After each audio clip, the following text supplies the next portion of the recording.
तो welcome friends, देखिए आज हम लोग बात करने वाले हैं आईआरसी हिस्ट्री के बारे में। और वो भी किसका, तो सेमेस्टर 2 का। ठीक है, सेमेस्टर 2 में आईआरसी हिस्ट्री में जितने भी लोग रखे हैं उन सभी का एग्ज़ाम आपका किस टाइप से होगा, कितने क्वेश्चन आएंगे, वो सारी चीज़ जानेंगे। पूरा का पूरा कंप्लीट नोट्स दिया जा रहा है 62 पेज का, और इसके बाहर मुझे नहीं लगता है आपका क्वेश्चन आएगा। ठीक है, ये सभी क्वेश्चन इसमें आ जाएंगे। देखिए, एग्ज़ाम से पहले मैं बता दूं कि आपको वीडियो देखने से पहले अगर आपका सब्जेक्ट सेमेस्टर 2 में आईआरसी हिस्ट्री में इंट्रोडक्टरी हिस्ट्री है तभी जाके मैच करेगा क्वेश्चन, नहीं तो एक भी क्वेश्चन मैच नहीं करेगा बबुआ। ठीक है, पहले हम बता दे रहे हैं पानी तो एक भी क्वेश्चन टच नहीं करेगा दोस्तों, अगर आपका सब्जेक्ट इंट्रोडक्टरी हिस्ट्री से बाहर है तो। और अगर आपका सब्जेक्ट इंट्रोडक्टरी हिस्ट्री है, अपने एडमिट कार्ड में देख लीजिए, अगर आपका सब्जेक्ट इंट्रोडक्टरी हिस्ट्री है तो एक भी क्वेश्चन यहाँ से बाहर भी नहीं जाएगा, इस बात को भी जान लीजिएगा। ठीक है, अब चलिए शुरू करते हैं। देखिए, सेमेस्टर 2 में है फुल मार्क्स। झारखंड की मैं बात करूँ तो झारखंड के यूनिवर्सिटियों के लिए 100 होता है और पास करने के लिए 40 मार्क्स लाना होता है। ठीक है, अब चलिए शुरू करते हैं। ये देखिए, इसका सिलेबस है, पूरा का पूरा सिलेबस। आप लोग चाहे पढ़ना चाहे तो पढ़ सकते हैं, बाकी सभी क्वेश्चन मैं यहाँ पे दे रहा हूँ आपको और उसके आंसर भी। तो हमारा पहला क्वेश्चन क्या है कि इतिहास क्या है। इतिहास दर्शन, सॉरी एक मिनट, कलर को चेंज करने दीजिए मुझे। इतिहास क्या है, इतिहास दर्शन भी वर्णन करें, इतिहास दर्शन का भी वर्णन करें। ठीक है, तो इंग्लिश में है कि what is history, also explain the historiography. ठीक है, तो यहाँ पे आपको थोड़ा सा समझना है, अगर आप नहीं समझ पाएँ तो दूसरा क्वेश्चन अथवा को पढ़िए, सेम चीज़ है दोनों को, कि इतिहास एक कहानी है, इस कथन की आलोचनात्मक व्याख्या करें। अब आप समझ गए होंगे, लेकिन आलोचना मतलब नहीं समझे होंगे तो समझ लें। आलोचना मतलब होता है कमी। ठीक है, कमियों को निकालिए। तो इतिहास एक कहानी है, इस कथन की कमियों को निकालना है। ठीक है, समझ गए अब क्वेश्चन। इंग्लिश में है कि history is a story, critically explain this statement. ठीक है, अब देखिए इसका आंसर इस तरह से आपको बताया गया है कि इतिहास का वर्तमान से संबंध क्या है, इसको बताना है। ठीक है, फिर आपको बताना है, काफ़ी लंबे लंबे आंसर हैं इसमें, तो कितना 20 मार्क्स का क्वेश्चन आ सकता है आपके एग्जाम में, 20 मार्क्स का ही आएगा यह क्वेश्चन अगर पूछ लिया अगर। फिर आर्थिक विषमता और इतिहास। ठीक है, नेक्स्ट देखते हैं। तो यहाँ पे 2 ही पॉइंट में पूरा का पूरा आंसर किया गया है। आपको इतना बड़ा आंसर नहीं लिखना है, आपको छोटा सा आंसर लिखना है, बस यहाँ से पढ़ लेना है पूरा, छोटा सा एक नोट बनाना है। ठीक है, पढ़ के सभी क्वेश्चन को। अगला है इतिहास की प्रकृति का वर्णन करें।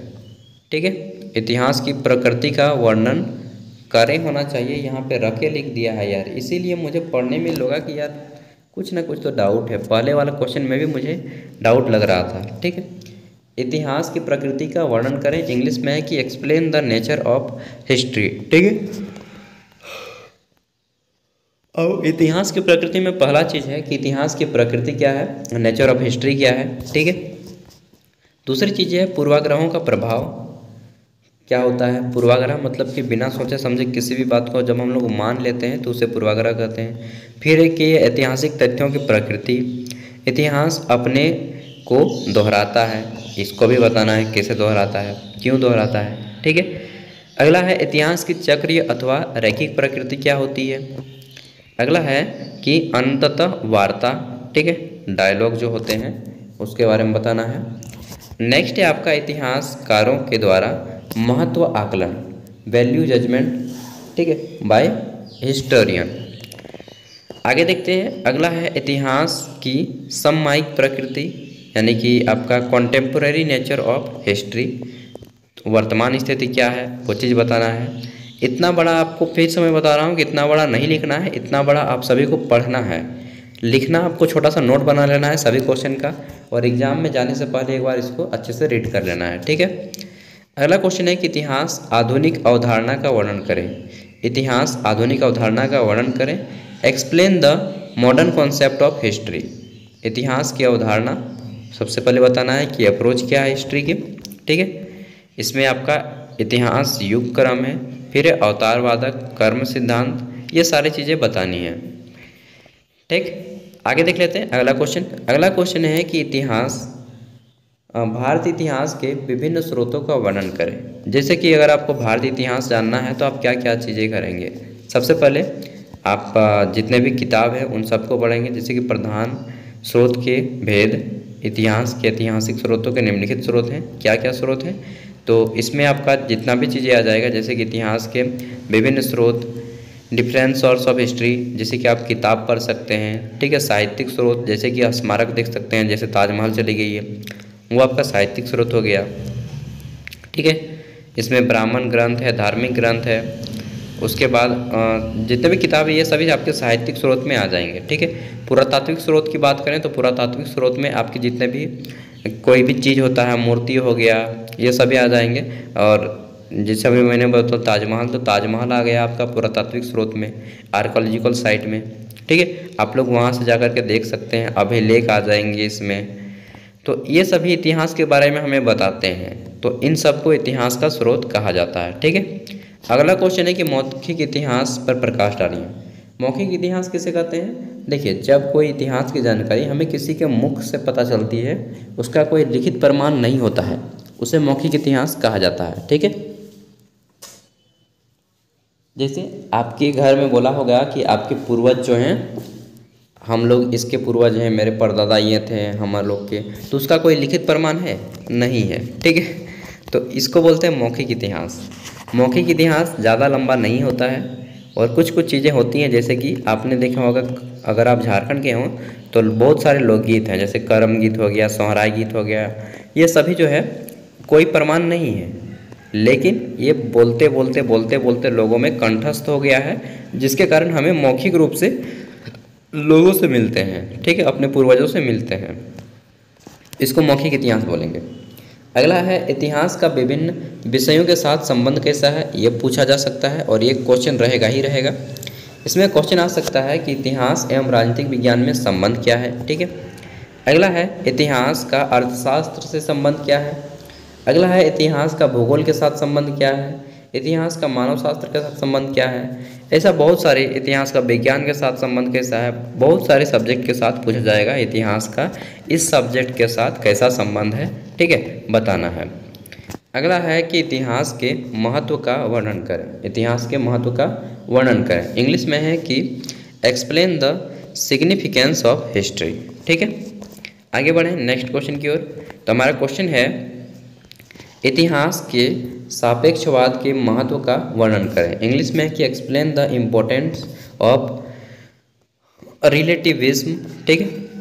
नेक्स्ट क्वेश्चन देख लेते हैं। तो देखिए, मैंने सभी क्वेश्चन को अगर आंसर करवाने लगा ना तो यहाँ पे 3 घंटा से भी ज़्यादा का वीडियो बन जाएगा, और मैं नहीं चाहता कि आप लोग का टाइम फालतू में मैं बर्बाद करूँ यार, ठीक है। क्वेश्चन है इतिहास कला की आधुनिक प्रवृत्तियों का वर्णन करें, इंग्लिश में है कि एक्सप्लेन द रिसेंट ट्रेंड इन हिस्ट्रियोग्राफी, ठीक है। आगे देख लेते हैं नेक्स्ट क्वेश्चन क्या है। तो हमारा नेक्स्ट क्वेश्चन पूछा गया है इसमें 18वीं सदी के मध्य में भारत निरंतरता एवं परिवर्तन की शक्ति पर प्रकाश डालें, ठीक है। Explain the India in the middle of the 18th century, power of continuity and change, ठीक है।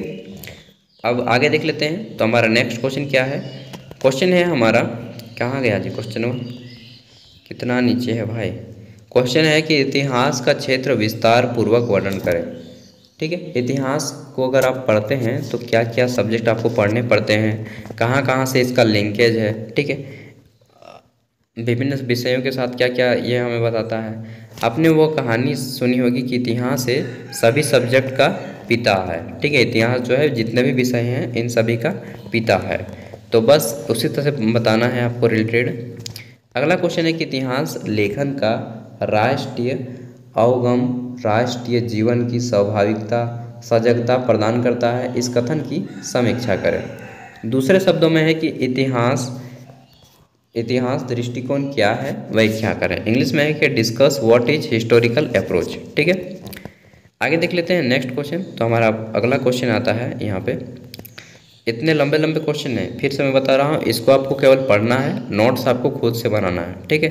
ये मैं आपको पढ़ने के लिए केवल दे रहा हूँ, लिखने के लिए आपको खुद से नोट्स बनाना पड़ेगा, क्योंकि इतने लंबे लंबे आप नहीं लिख पाएंगे। ठीक है। अगला है इतिहास की विशेषता का वर्णन करें।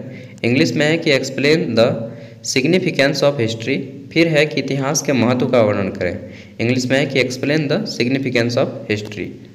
दोनों क्वेश्चन सेम है, इंग्लिश में हिंदी में भी सेम है, बस जो है शब्द बदल गए हैं, बाकी अर्थ जो है दोनों का सेम है। ठीक है। अब यहाँ पे कुछ ऑब्जेक्टिव क्वेश्चन आते हैं जो कि हम लोग आपको नेक्स्ट वीडियो में कराएंगे। इस वीडियो में बस इतना ही।